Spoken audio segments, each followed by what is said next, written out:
Divya, how are you? Hello Azu, I'm good. How about you? Oh, I'm just fine. The final match between India and Australia still haunts me. It really was a sad movement. But hey, cheer up. Losing is just a part of a game. By the way, why don't you watch Pro Kabaddi League to lift your mood? Kabaddi, what's so special about it? Oh, don't you know that Kabaddi is the second most popular sport in India, only beside cricket. I think I must give it a try. When is it starting? From 2nd of December. Seems like there's much time left before the event starts. Can you suggest me something ongoing?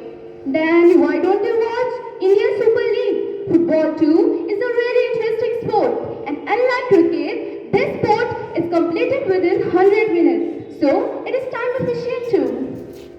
You seem to know a lot about sports. Can you please tell me more about indoor games? Okay, so you must know about Ludo and chess. But do you know that they were originated from India only? Ludo is a successor of ancient Indian game Chapan, while chess is an evolved form of Chaturanga.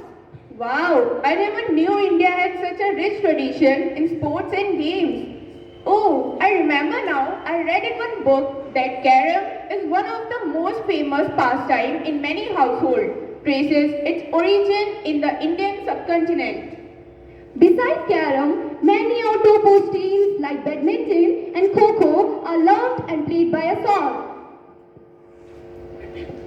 While talking about sports, how can we forget about hockey? I still remember my grandfather narrating the tales of Whaler of the Indian hockey team during 1950s.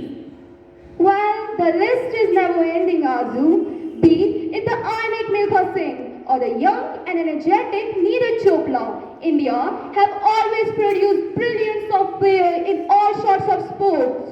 We, as ardent fans, has always supported them. So may India always soar higher, faster and brighter. Thank you.